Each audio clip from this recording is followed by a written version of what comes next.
Buenos días. Gregorio es de aquí, de Gran Canaria. No sé si ustedes cuando bajan por San Bernardo, a mano derecha, ¿cómo se llama la calle esa que estaba? General Bravo. General Bravo. Dulcería Parrilla. Dulcería Parrilla, pues Parrilla, de toda la vida. Él hizo física hace algunos años en Madrid, ya se quedó en Madrid en el Instituto Español de Oceanografía. Conoció a todos los grandes oceanógrafos que ha habido en la historia de la oceanografía a partir de los años 50, Stommel, Munch, todos estos americanos, ¿no? Y trabajó con Stommel allí en Woods Hole. Y lo conocemos todos. Los que trabajamos en oceanografía física, el referente nuestro cuando empezábamos con oceanografía física, cuando yo empecé, y yo ya tengo una serie de años, era Gregorio Parrilla. Ese nuestro referente. Es más, cuando yo quise ir de sabático a Woods Hole, yo le escribí directamente con el que quería trabajar, nada, ni hizo ni caso, ¿no? Entonces hablé con Gregorio y llamé: Gregorio, ¿tú conoces a Terry? Tío, escríbele que... Y bueno, fue Gregorio el que le escribió, y gracias a él, pues, después también de un par de llamadas telefónicas, al que me aceptó, y pude ir a hacer mi sabático en Cuy ya hace la pila de años, ¿no? Con lo cual le debemos a Gregorio, todos los que trabajamos en oceanografía física, el estar aquí, ¿no? Era nuestro referente, y es nuestro referente.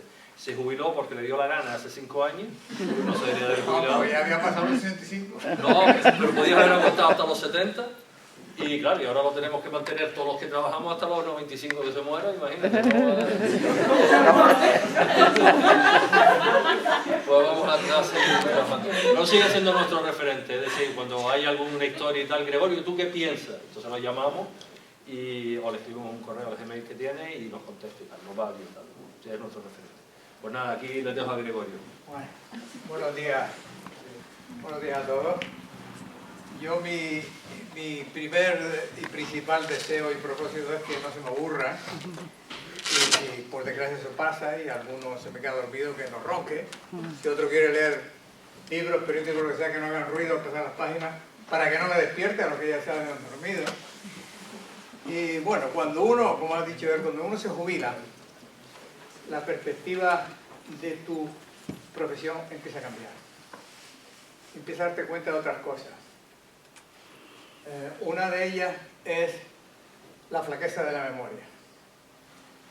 No la individual, que eso va junto con la edad provecta, sino también la flaqueza de la memoria de la comunidad a la que pertenecemos.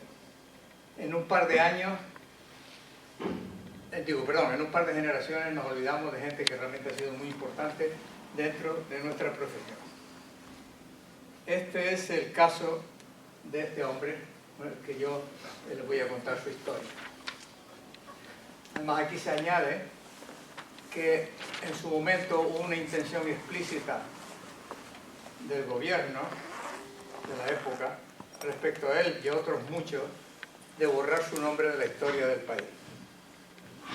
Don Odón ha sido un personaje clave en la oceanografía española, tanto en su origen como en su institución y como en su introducción, tanto en España como en Europa. Pero no ha sido lo suficientemente reconocido, e incluso a lo mejor ni conocido.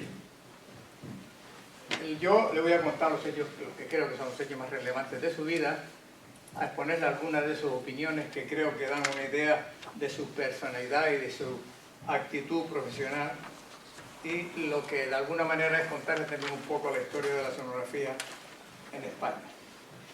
Don Odón nació en Suera, Aragón, unos tantos centenares de kilómetros alejados de la costa, en 1863. El año pasado se celebró su 150º aniversario. Él era de familia bastante humilde, pero la familia entera se mudó a Zaragoza en su momento para que él pudiera estudiar bachiller en el instituto, que terminó con excelentes notas. Quiso estudiar ciencias naturales en la Universidad de Zaragoza, no existía, y lo que se hizo fue, porque le servía como una especie de curso común, lo que llamamos el preparatorio de medicina, que terminó con excelentes notas. Se trasladó a Madrid a estudiar ciencias naturales con una ayuda de su ayuntamiento, el ayuntamiento de Suera, y una pensión que daban a los estudiantes pobres el Ministerio de Fomento de la época. lo que hoy día llaman a lo mejor becas y cosas, ayuda para estudiantes pobres. Además era así, votaba aquí, pues no se regalaba.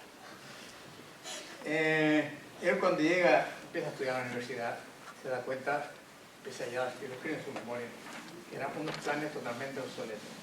Era un plan de estudio que llevaba ya un siglo de existencia, todo era plan memorístico, no existían las prácticas de laboratorio. Así, él se licencia con premio extraordinario en 1884. Al poco tiempo muere su padre de una epidemia del cólera, que ustedes son muy jóvenes, pero esto era una cosa típica en este país a finales del siglo XIX, y se ve en una situación muy comprometida, no tiene ni oficio ni beneficio, tiene que encargarse de ayudar a su hermana y a su madre, mantenerla. Pero bueno, tuvo suerte, porque en aquella época la Marina Española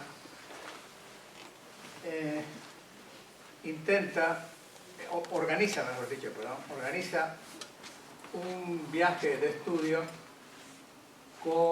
para sus guardias marinas alrededor del mundo en la fragata La Blanca, una superviviente de la batalla del Callao. ¿Sabrán ustedes cuál fue la batalla del Callao en Perú? No, pues se lo leen en el Wikipedia. Y esta es la antecesora de Juan Sebastián Elcano. Entonces, él necesitaba un puesto de naturalista.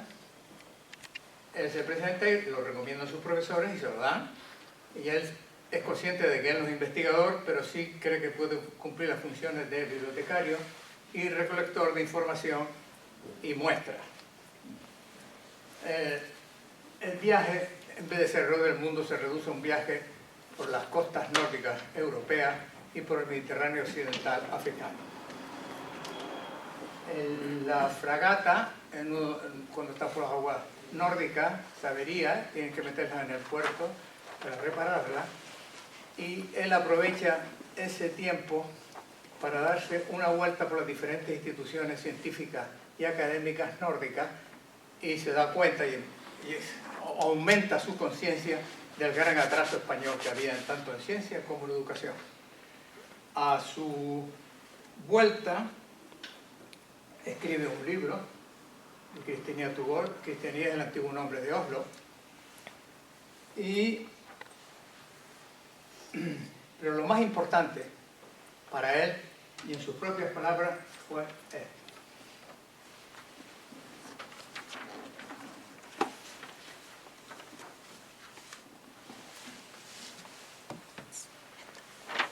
Él regresa, cuando ya regresa a España, se doctora en Ciencias Naturales con 24 años en la Universidad Central de Madrid, donde acabó la carrera, ¿no? Y a los 2 años saca de la cátedra de Historia Natural en la Universidad de Barcelona. En aquella época la Historia Natural tenía que dar clases de Geología, Mineralogía, Botánica y Zoología. Él, que ya era consciente del atraso del mundo académico español, hace grandes esfuerzos para renovar la calidad de la enseñanza universitaria. Empieza a traer textos y libros de autores europeos de mayor envergadura y mayor nivel que los que existían en aquel momento en el país. Empieza a sacar a los estudiantes al campo y a hacer prácticas de laboratorio, porque él decía eso que están leyendo ahí.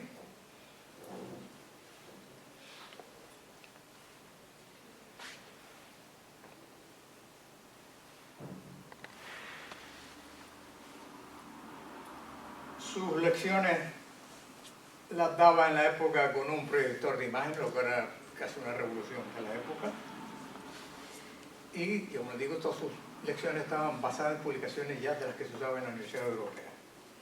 Y publicó incluso varios libros sobre el particular, con libros de texto. De los primeros que se incluyó en España, la teoría de Darwin. Esto, que estaba haciendo más, la poca diferencia de edad que tenía con sus alumnos, lo hizo realmente una persona muy popular. En 1897 publica su Historia Natural en 3 volúmenes, que tuvo un gran predicamento tanto en España como en Iberoamérica. Era un libro al mismo nivel que el que existía en las universidades europeas. Nunca, a ustedes les puede parecer de risa hoy día, pero este libro en su época nunca fue autorizado por la Iglesia. Es una cosa casi preceptiva en la época. Bueno, sobre el particular, él escribió esto.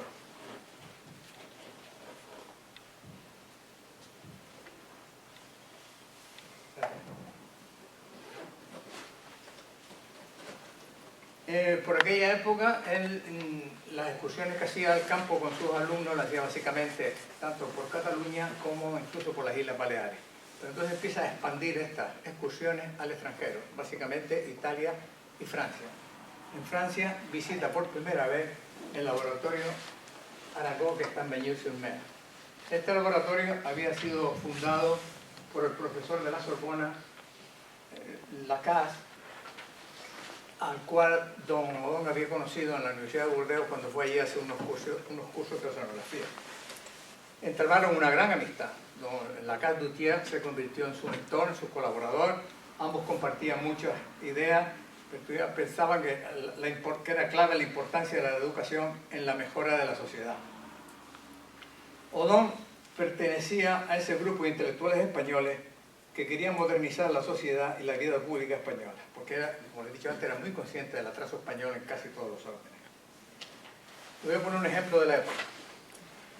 En 1895, un grupo de sus colegas de la Iglesia y de los políticos hacen lo posible, lo expulsan de la universidad y los comulgan, lo cual no le importó mucho, por enseñar las teorías de Darwin.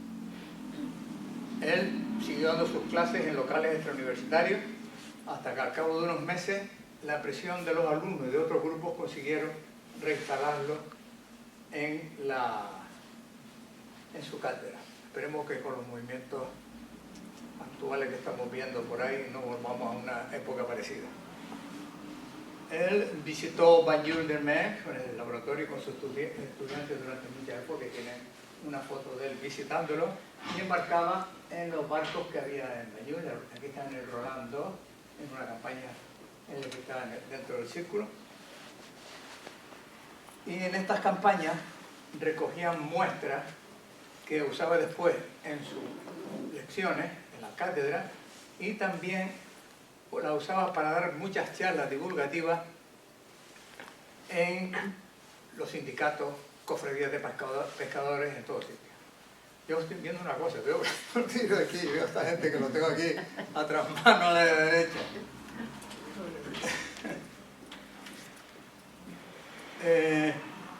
Él empezó a concebir la idea de crear un laboratorio similar al de Aragó en España. Y lo empezó a hacer en Palma de Mallorca, por varias razones. Una, porque ya conocía el sitio, y yo amistades, porque había ido allí con sus estudiantes, conocía gente importante, como un gran botánico y biólogo aficionado que fue el archiduque Luis Salvador de Austria, con el que hizo una gran amistad y se intercambiaban datos y todo. Había hecho ya también amistad con otra gente de la isla. Lacaze-Douthier se lo había recomendado. Y además, lo cual pues, es anecdótico, pero no debe ser importante. Allí también se empezó a conocer y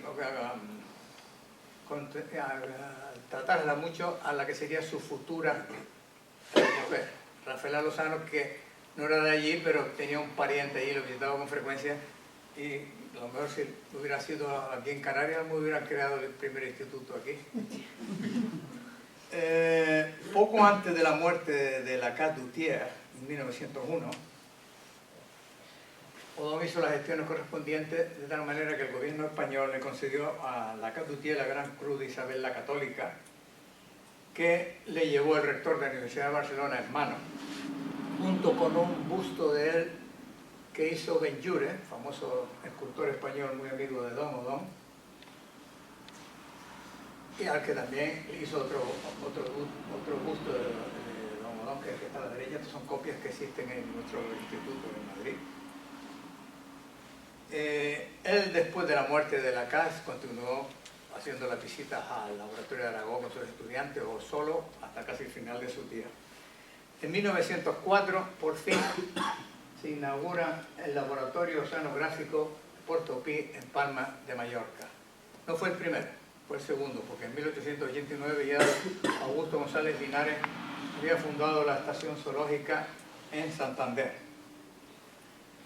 Don Odón también busca un barco, es necesario para un oceanográfico, y consigue que el gobierno le dé este yaúd mallorquí de 9 toneladas que había sido confiscado a unos contrabandistas.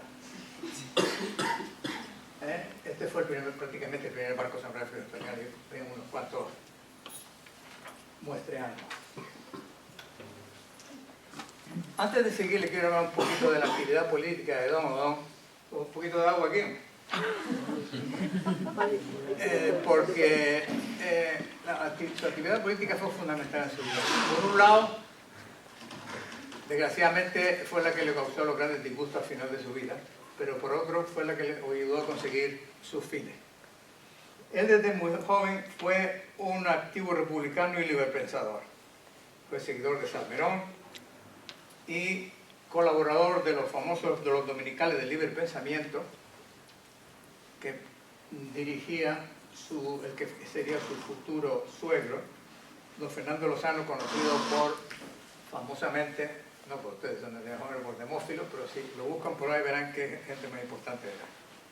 Pero toda su actividad política la suspende hasta que saca la cátedra en Barcelona. Cuando saca la cátedra, reinicia su actividad política y se presenta a las elecciones de concejal del Ayuntamiento de Barcelona y es elegido en 1904. Ahí, en esa época, entabla relaciones con casi todos los personajes políticos de la época, desde Pi Margall a Pablo Iglesias, etc. Acude, como era normal en la época, a las tertulias en todos los sitios. Se hace muy amigo de don Ramón Santiago y Cajal, que casualmente su padre había sido el médico en el pueblo de Don Odón, y además don Santiago parte de sus experimentos los hizo en nuestro laboratorio de Puerto Pi, donde todavía tenemos el microscopio que usaba. También colaboró en la elaboración de textos. Yo me pongo a hablar, si lo veo, no sé hasta qué punto sabrán de quién estoy hablando. Colaboró en los textos pedagógicos de Ferrer Guardia, que fue el fundador de la Escuela Moderna, el famoso y triste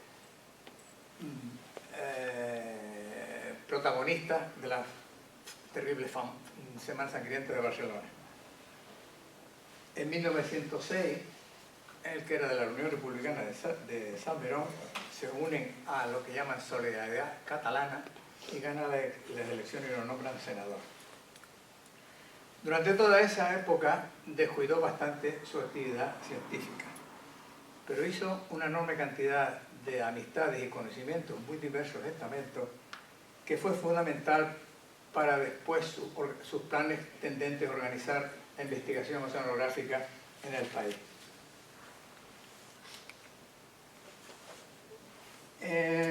Vamos a ver cómo usó todo esto.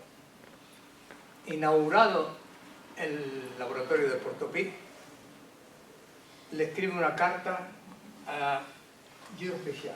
Jules Richard era el secretario particular del príncipe Alberto I de Mónaco.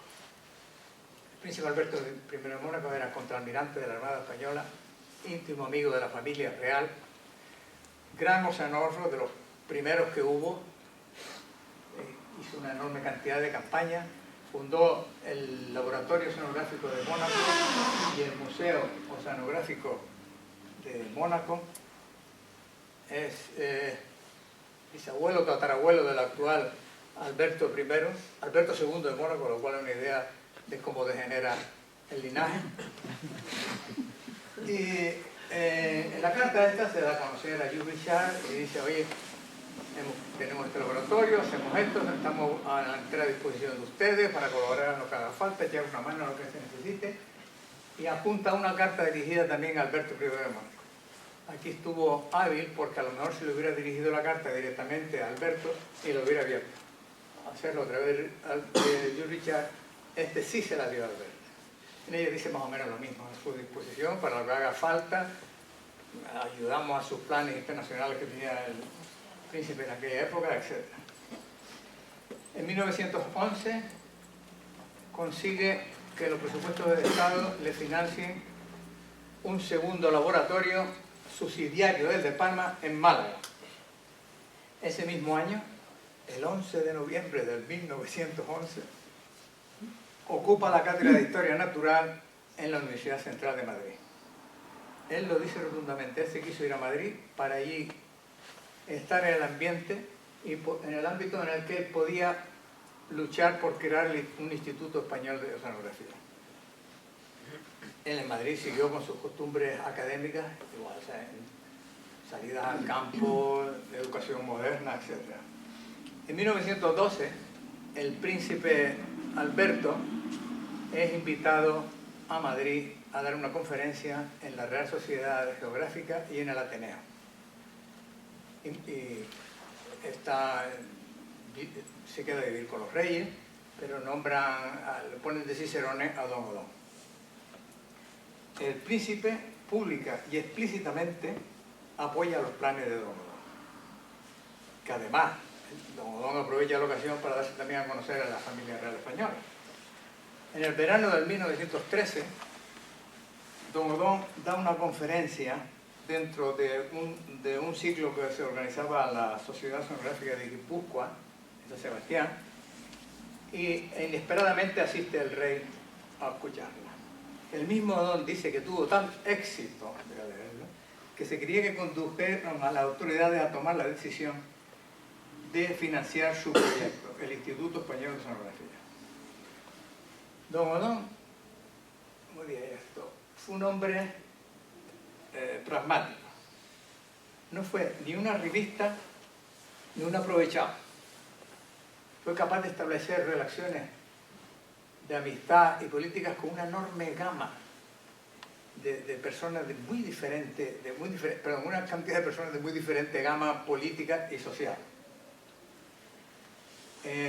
Obviamente no sería ningún hermanito de la caridad, también, pero fue un personaje astuto, con una actividad profesional que, de cajón, que estaría motivada por sus ambiciones personales y políticas, pero nunca usó eso para sus propios fines, para enriquecerse él o la familia o conseguir otro tipo de prebenda, sino fue realmente en unos objetivos tendentes al desarrollo educativo, cultural y científico del país y de su proyección internacional.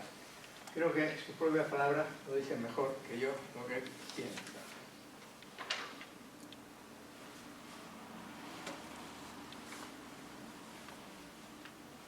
En 1914 se crea el Instituto Español de Oceanografía. Este año celebramos el centenario. Están todos ustedes invitados, previo pago de la entrada, a todos los factos y acontecimientos que haya al respecto. Se adscribe al Ministerio de Educación Pública y sus objetivos son estudiar las condiciones físicas, químicas y biológicas de los océanos y su aplicación a las industrias marinas, así como popularizar las ciencias oceanográficas y sus aplicaciones por medio de su personal o de invitados extranjeros.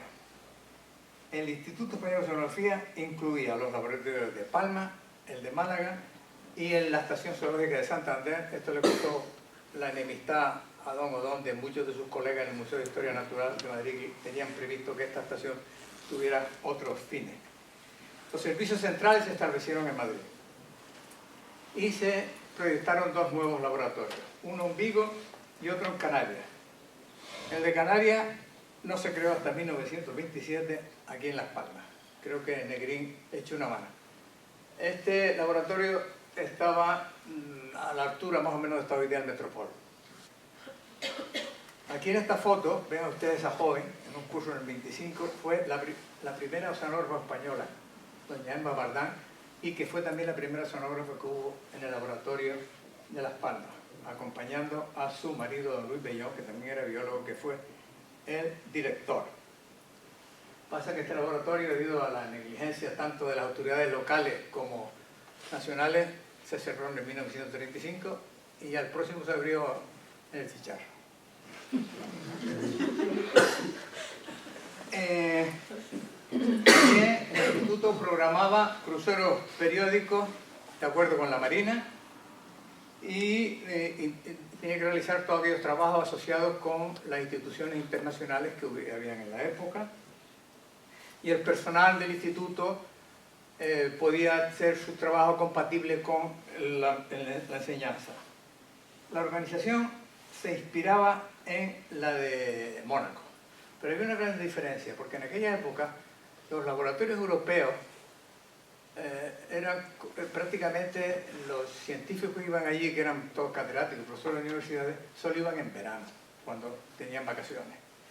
Pero él creía que, Don Odón me refiero, los laboratorios costeros eran observatorios permanentes de las operaciones del medio marino, ya que, en sus propias palabras,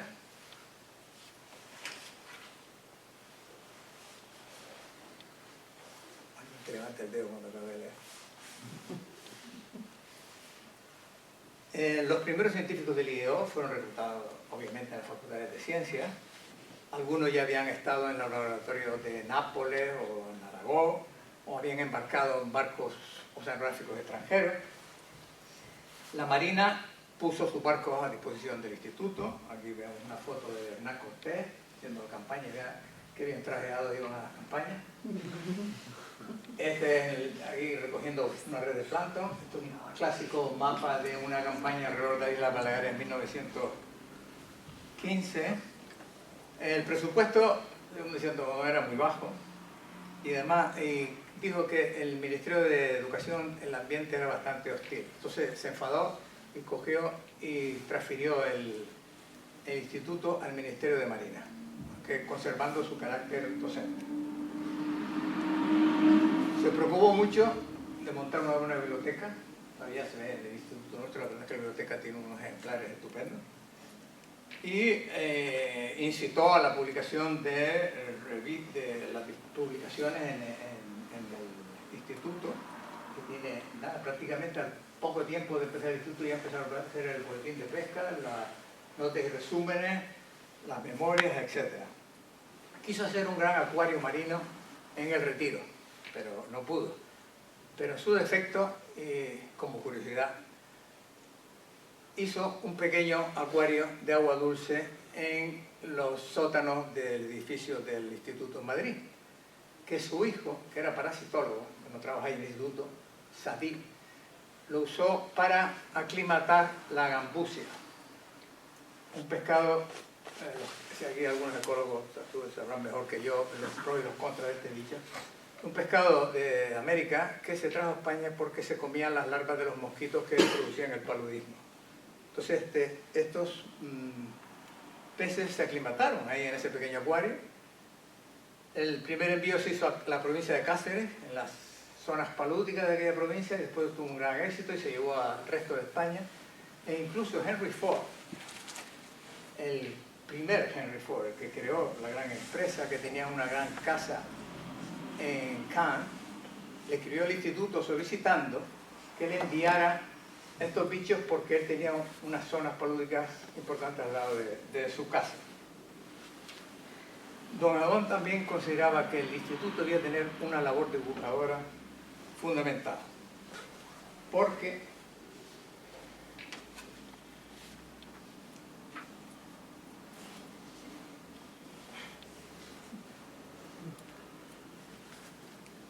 al mismo tiempo que esto ocurría, él también se estaba involucrando en la actividad internacional relacionada con la oceanografía. Ya antes de la creación del instituto, un grupo de personalidades europeas, lideradas básicamente por Alberto de Mónaco, querían crear un organismo que se encargara de la investigación en el Mediterráneo.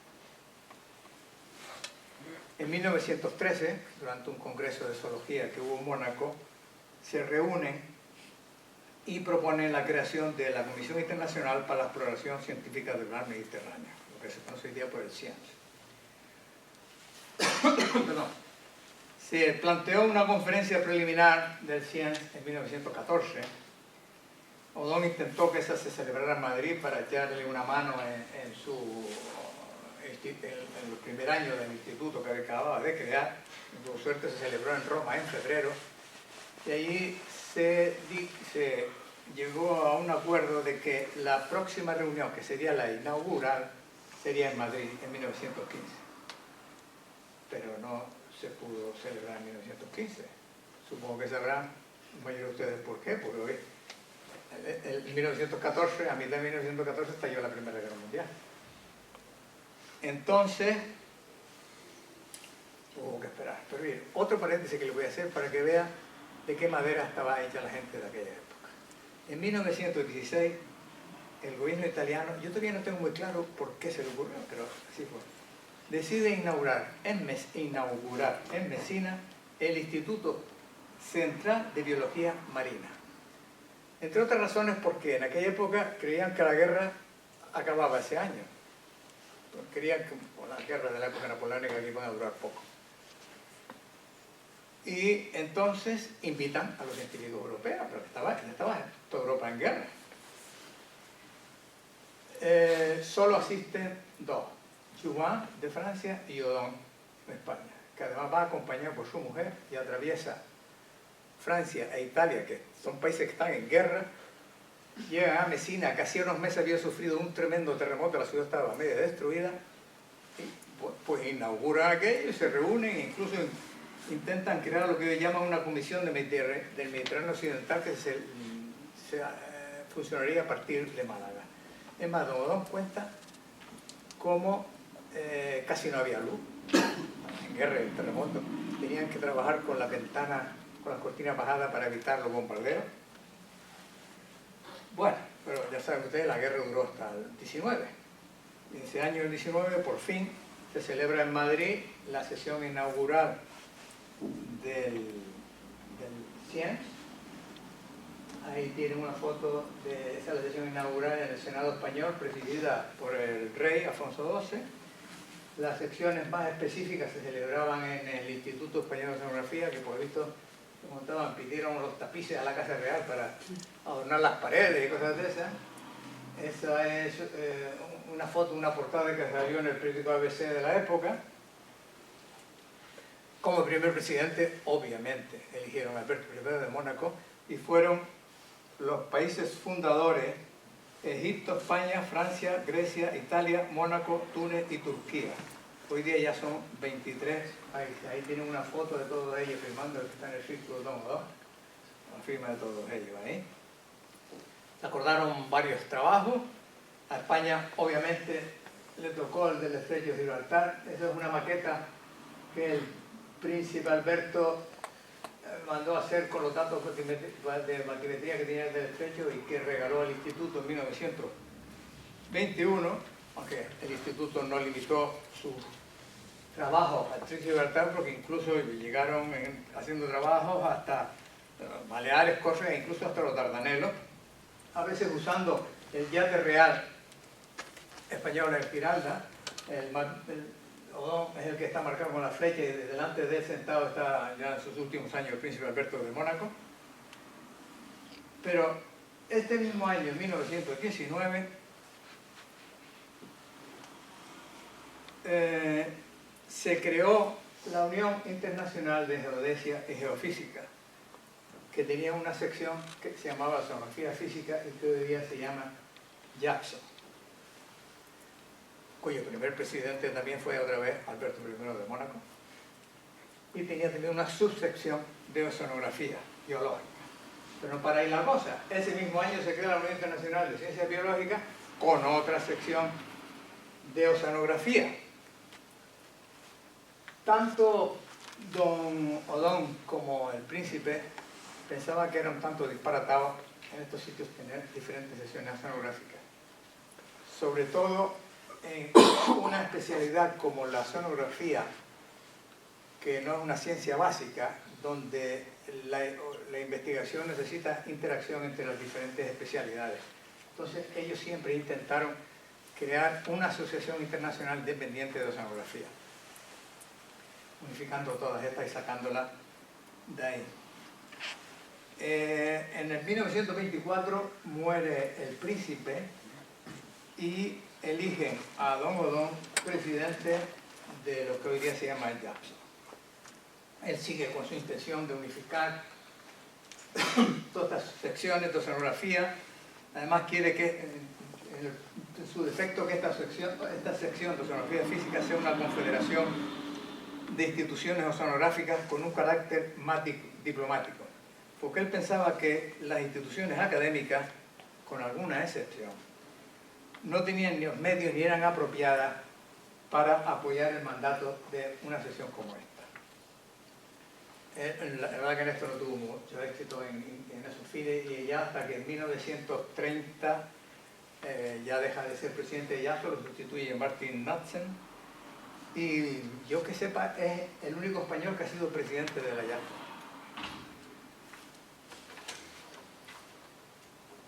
Pero todavía no acaba ahí toda la actividad internacional. Un año antes de que dejara de ser presidente hasta 1929, a instancia de la sección de oceanografía de la UGG, España, el Instituto Español de Oceanografía, organiza el primer Congreso Internacional de Oceanografía en Sevilla, que además se le añadió el de hidrografía marina y el de hidrología continental.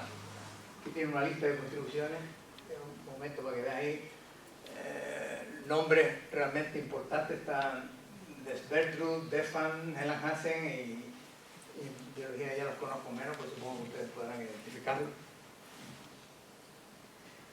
Y De Buen consideró esta actividad como una de las más prestigiosas del instituto. Estaba muy orgulloso de esto. Pero es que además a esta convocatoria en Sevilla, no se olviden que fue el 29, fue el año de la gran exposición internacional de Sevilla. Hubo además una exposición de instrumentos y documentales oceanográficos que tenía que haberse celebrado en Praga, pero por diversas razones no pudo ser, también se celebró en Sevilla. Aquí, gracias a la gestión de Don Godón, Alemania vuelve a las reuniones internacionales por primera vez después de la Primera Guerra Mundial.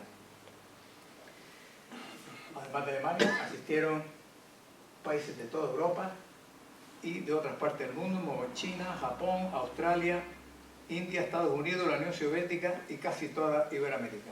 Viene la cena oficial.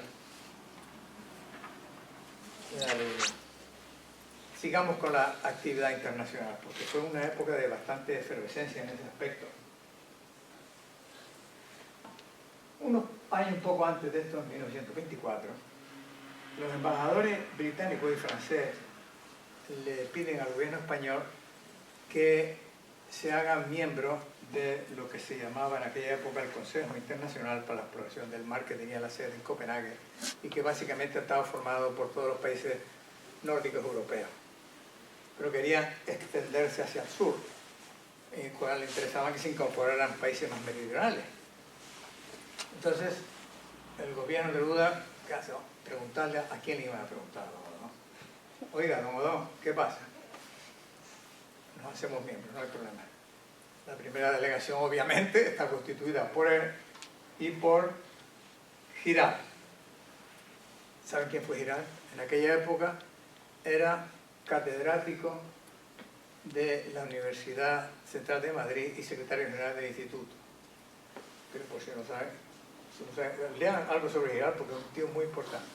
Fue el primer ministro civil que tuvo la Marina Española.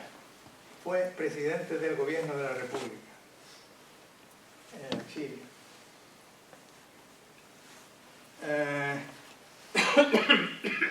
Perdón. Es la verdad que se hizo bastante popular aquí en este grupo, hizo gran amistad con la gente bastante importante, mucha amistad con gente importante de la época, de Maurice, del Reino Unido, Tissier de Francia, Peterson de Suecia, el famoso Smith de Dinamarca, del famoso Marco Dana, incluso William Vaughan de Scrip y Bigelow de la Guswell.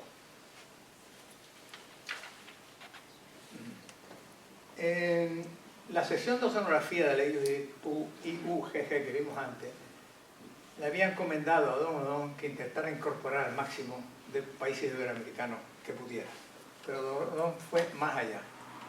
Él presionó al gobierno español de tal manera que en 1929 el gobierno español convocó una reunión de embajadores iberoamericanos y organizaron un consejo oceanográfico iberoamericano, el único que ha existido nunca, con el concurso de Portugal, obviamente. Y se quedó. Don Odón nunca estuvo muy contento con ello porque decía que había países que se habían escaqueado y no querían colaborar, tampoco recibieron muchos fondos, etc. Pero así todo, en 1935, que llevaba 2 años jubilado, se organizó la primera asamblea del Consejo Iberoamericano, donde asistieron casi todos los países iberoamericanos y algunos europeos. Se celebró entre Madrid y Málaga. La razón de que se celebrara entre todos los sitios es porque en Málaga habíamos acabado de inaugurar el nuevo edificio del laboratorio, que ya era independiente desde Palma, o sea, perteneciente al instituto, pero ya no era subsidiario desde Palma. Edificio que existe todavía en el Paseo de la Farola. Y, bueno, ese ya te ven ahí el barco. Que se pretendía, además, que fuera una especie de centro internacional de estudio del mar. De hecho, don Odón ya tenía palabrado a oceanógrafos alemanes, franceses e italianos para que vinieran a dar clases.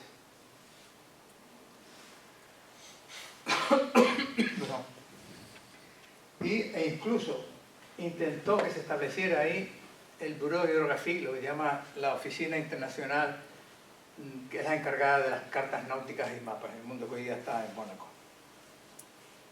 Una portada de la publicación de los trabajos que hicieron en aquella época, con una foto oficial de la asamblea. Aquí, en esta reunión, se trató de todo. Se habló de submarinos, de ondas internas.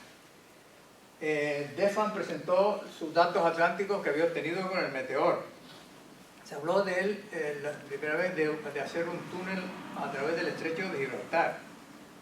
En la corriente de Humboldt se dijo que fuera el nombre de Humboldt, que pusieran el nombre de Perú. También se habló de migraciones de peces, de las corrientes del Golfo. Y se tomaron unos acuerdos consistentes, en su mayoría, en llevar a cabo una serie de campañas y trabajos en varias zonas del Pacífico y del Atlántico. Pero supongo que sabrán que no se pudo ya seguir nada más, porque el año siguiente fue 1936.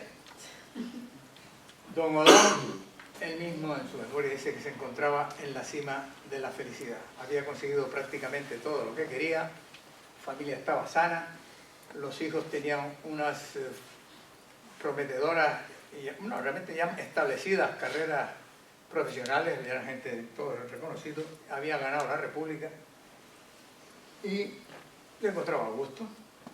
Además, ese verano como todos los veranos iba a Palma, inclusive jubilado, a seguir con sus trabajitos, sus publicaciones. A la vuelta pensaba visitar su pueblo, a los familiares, y pegarse todo un salto a Santander, donde su hijo Rafael, que era oceanógrafo, iba a hacer una campaña a bordo del Saúl. Este fue el primer barco un tanto serio que tuvo la oceanografía española, siempre llevaba por la Marina, de carbón, pero en ese barco hice yo 2 campañas cuando entré de becario en el instituto a finales de los 69, porque ese barco no se desguazó hasta 1970. Entonces, él está el 17 de julio, está en Barcelona, que va a embarcar a Palma. Cuando llega a Palma por la mañana se está desayunando, se desayuna no solo con los churros, sino con la noticia de que ha habido una rebelión militar fascista y que la guarnición de Palma se ha adherido a ella. Él en principio piensa, porque amigo acaba de estallar la guerra. ¿Sí? Entonces él cree que, a pesar de los temores que obvios que puede tener, que como él ya lleva años apartado de la política, en Mallorca tampoco ha hecho nunca una gran actividad política, tiene amigos, y que, no sé, que dejarán vivir tranquilos a 2 viejos, que ya tenía 74 años por ahí. Pero amigos, los rebeldes lo consideraban, por su historial, personajes muy peligrosos, porque era poseedor de ideas subversivas que además había difundido en sus cátedras y en sus publicaciones, había vivido y educado a la familia fuera de la iglesia, etc. O sea, unos días después lo hacen prisionero y lo meten en la cárcel de los capuchinos.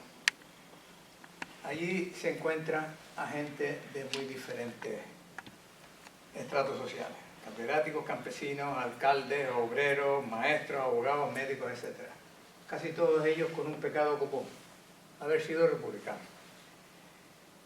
Y entre ellos se encontraban bastantes viejos discípulos suyos de la Universidad de Barcelona. Básicamente uno de ellos fue el que hizo este dibujo y él mismo le hizo esta caricatura durante la misión. Luego Don tiene diabetes, se pone enfermo, lo tienen que meter en un hospital. Y en esto, donde él habla bien del hospital, ¿entiende? Incluso dice que hasta las monjas lo cuidaron muy bien. Sus amigos y compañeros extranjeros empiezan a moverse para liberarlo. En diciembre de ese año le conceden el premio Smith que daba el Consejo Internacional para la Protección del Mar. El cónsul de Dinamarca en Palma se lo entrega en mano y además lleva aparejada una cantidad de dinero que le sirve para salir del paso mientras está allí. Hay dos tentativas infructuosas de canjearlo, hasta que a la tercera va la vencida y lo canjean por la hija y la hermana del ya muerto general Primo de Rivera. Fíjense lo que son las casualidades.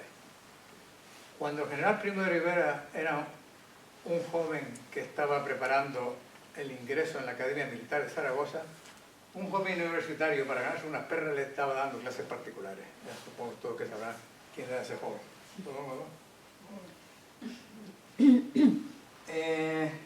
Bueno, pues lo canjean en un destructor británico, el Arethusa, lo llevan a Valencia, donde se encuentra, afortunadamente, con toda la familia, menos un hijo, Sadí, del que le hablé antes, que ese había sido fusilado en Córdoba por los rebeldes franquistas. Él se traslada, no puede ir a Madrid, pues él quiere reabrir de alguna manera otra vez el instituto, pero Madrid está siendo bombardeada, va a Barcelona. En Barcelona, mal que bien, abren unas oficinas allí del instituto, hace algunos viajes a Bañul, incluso va a una reunión del CIEM, del Consejo del Mediterráneo en París, donde la delegación italiana le dice que no puede estar allí porque ya no es representante de España, evidentemente, por si no lo sabían, que la Italia de Mussolini había roto las relaciones con el gobierno legal de la República. De tal manera, también va de un lado para otro dentro de la misma Cataluña, huyendo de esto y de otro, hasta que al final, cuando cae Cataluña en enero del 39, él, como muchos de miles de nuestros ciudadanos, tienen que huir a través de la frontera francesa. Obviamente, el primer sitio donde él se dirige, el Bañul del Mar, donde tiene amigos, y allí pues los amigos le echan una mano, o incluso el Museo de Historia Natural de París le dan dinero, contratan a sus nietos y va saliendo para adelante como puede. Va a Toulouse, donde se habían formado unos comités de ayuda a los exiliados españoles, mientras 4 de sus hijos y su familia, algunos de ellos habían estado presos en los campos de concentración que los franceses habían abierto para los exiliados españoles, pues 4 de sus hijos y su familia pueden exiliarse a México. Él regresa otra vez desde Toulouse a Bañul, estamos ya en 1940, y ahí ya su esposa muere un año después, y hasta que en 1942 se marcha a México con su nuera viuda y su nieto huérfano. Entonces, no es precisamente una foto de él, no lo he encontrado de él, pero son exilados españoles llegando a México en un barco. Esto es una foto de él ya en México, donde en 3 de mayo de 1945 muere en el Sanatorio Español de México, Distrito Federal. Un par de años antes de morir, redactó su última voluntad.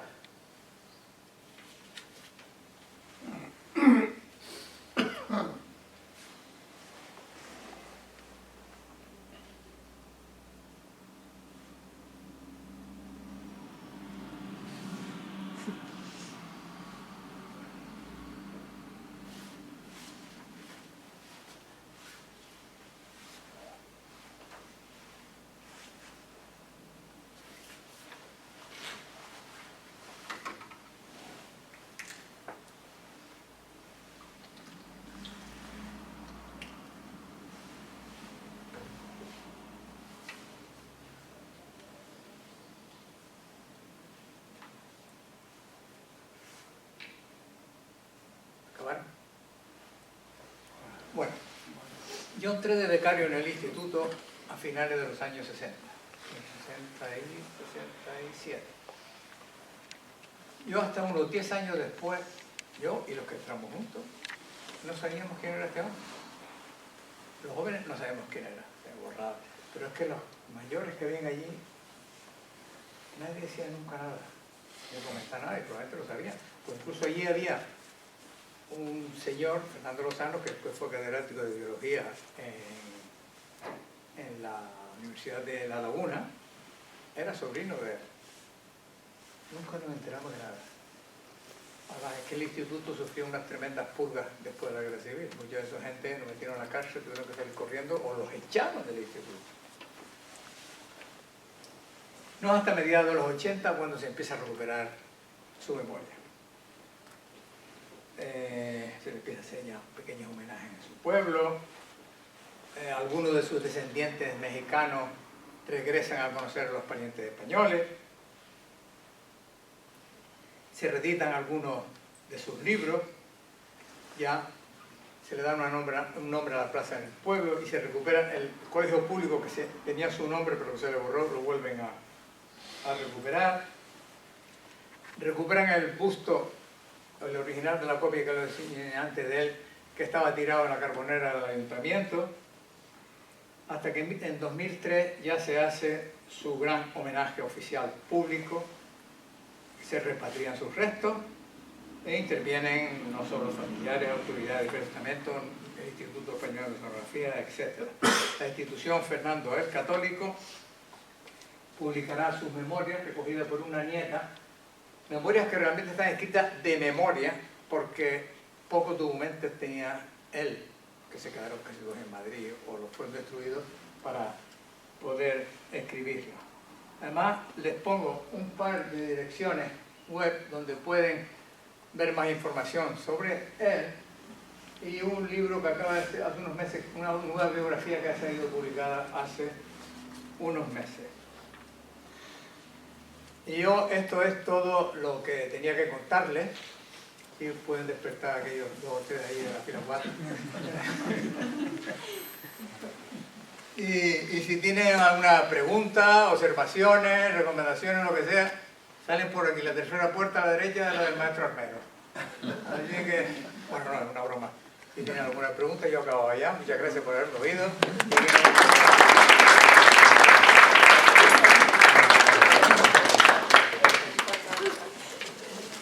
Dígame. Quería comentarte, Gregorio, que en medio de todo esto que las charlas que se han estado dando durante bastante tiempo atrás, pues llega una cosa como lo que tú nos has estado comentando.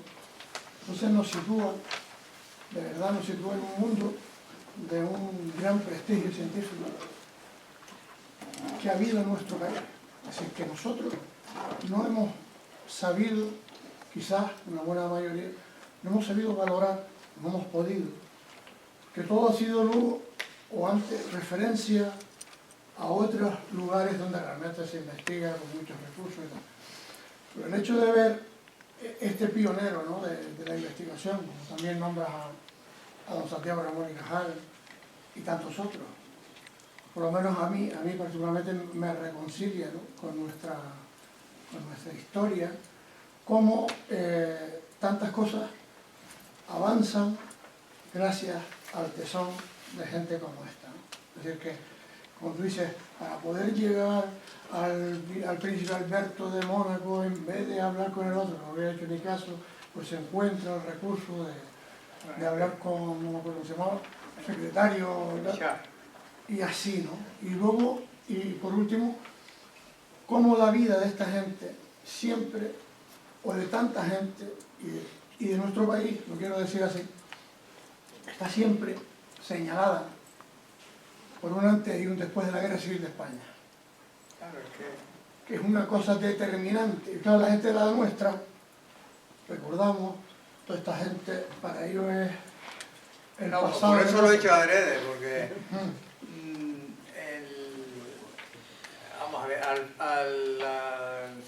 el último cuarto del siglo XIX y los primeros 30 años del siglo XX en España la eclosión, te iba a hacer una pregunta, bueno, la eclosión fue tremenda, una cantidad de gente, de intelectuales, gente, pero ya no solo que estaban preparados, sino además querían cambiar, querían enseñar, querían que la gente espabilara, y todo eso se fue al traste con la guerra civil. Así se creó la Universidad Autónoma de América, de México, porque casi toda esta gente se fue allí de profesor.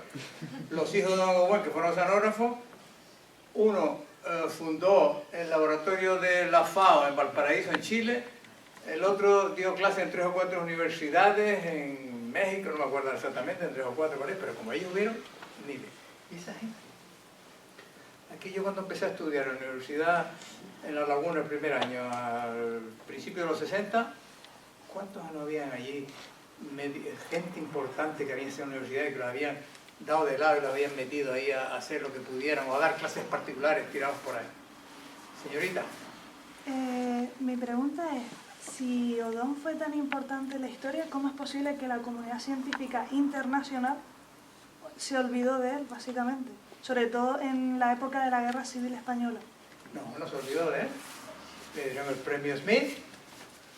Sí, pero luego no le siguieron apoyando, él se tuvo que exiliar. Bueno, porque aquí hay una cosa. Don Odón, como científico, no fue muy importante. Él publicó muchos trabajos, pero no fueron trabajos excelsos, trabajos que rompieran a una persona. Fue un activista científico más que un investigador puro.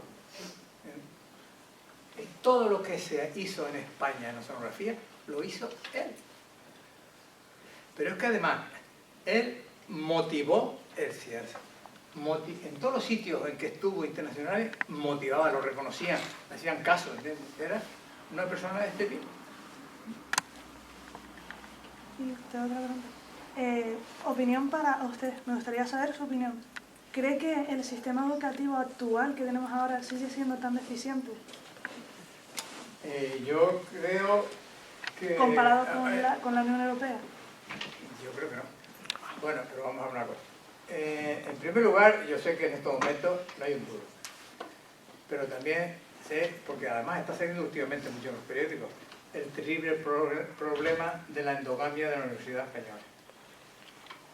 Yo también creo que es un exceso de universidades y facultades lo que hay hoy día. Y entonces yo creo que eso no es bueno. Yo sé, el otro día salió en el periódico, me parece que fue en El País, un estudio sobre los arquitectos. Cuando yo empecé a estudiar, habían 3 escuelas de arquitectura, Madrid, Barcelona y me falta otra que no son, Sevilla quizás, pero la otra, no me acuerdo. Hoy día hay 30. Pero con eso, mira, física, lo que sigo. En la universidad, en la facultad de física me parece que está en Badajoz, hace 2 o 3 años, no se graduó nadie. Una escuela de ingenieros agrícolas, agrónomos, no sé qué, en La Rioja. Por eso sí la habrán cerrado. Entonces, no, este es pan para todos, no puede ser. Lo que sí puede ser es, oiga, usted tiene actitudes para estudiar, no hay muchas universidades, usted no puede estudiar en Lanzarote porque hay una universidad, pero mira, se le da una beca porque usted la merece para que vaya a estudiar a Madrid o a no sé dónde. ¿Bien? Yo creo que eso ha sido un error. Y también, a ver, porque estoy donde estoy en este momento y no me quiero pillar los dedos. Yo he visto, lo he visto aquí, y lo he visto en casi todas las universidades de nueva creación. Entró en plaza fija mucho matado. Las cosas como son. Yo lo siento decir, porque van a empezar a dar igual. Pero, porque es imposible para tantas facultades formar tanto profesor en tan poco tiempo. No puede ser, pero bueno, se escapa muy bueno. Mais. Mira, ahí en la República, desde luego, el Instituto Español de Oceanografía era una entidad librepensadora, había mucho Sí. republicano. Pero que no sepa, librepensador, además es un eufemismo de decir masón. Bueno, en aquella época. Y cuando llega el franquismo, lo primero que hace el general es poner a un Almirante. como jefe, Yo conocí, como jefe de los anográficos, ¿no? yo hasta que no murió Franco, todos los directores del instituto fueron marinos de guerra. Exacto. Y bueno, se hace una purga, se pone un almirante y claro, el oceanográfico empieza a funcionar casi como un cuartel, ¿no? Es decir, con órdenes de... No, la verdad que en eso no exactamente. Lo que pasa era que sí, evidentemente no podías criticar. No, eso sí, o sea, si el director dice, hágase, o sea, sí, eso está claro, Sí, No, sí, tiene razón. lo digo porque, bueno, luego llega la democracia y evidentemente quitan al almirante, pero esa forma de funcionar sigue casi hasta nuestros días en el oceanográfico, ¿no? Es otra historia. Con una verticalidad tremenda. Ahora no tiene nada que ver, nada. Ahora es un organismo autónomo ¿cómo se llama? Organismo público de investigación. Funciona prácticamente con la misma tinglado que funcionaría el CIEMS o el CIEMAT. ¿No piensas que la dirección del oceanográfico tiene un peso extraordinario? No, esa es la sensación porque que nos da a además el nosotros instituto desde lo que fuera. pasa, pues está equivocado. El instituto además, como tiene, ¿cuántos laboratorios tenemos ahora? 9. Distribuido por toda la costa, que el peligro es que se convierta en un reino de taifa, es casi imposible. Lo digo, y además, lo digo por mí mismo. Y sobre todo lo que fue fundamental. Hubieron 2 cosas fundamentales para la oceanografía española, aparte de cuando salieron los barcos, el Cornelius de Saavedra fue fundamental. Y después el otro, el de la Antártida, hombre, el Pérez. Pero después, a finales de los 70, ya había muerto Franco, entonces Estados Unidos tiene que cambiar sus relaciones con España respecto a las bases militares que tenía. Hay un nuevo tratado, en ese tratado hay bastante dinero para la investigación. Eso fue, para nosotros, fundamental, nos dio libertad individual al investigador. ¿No?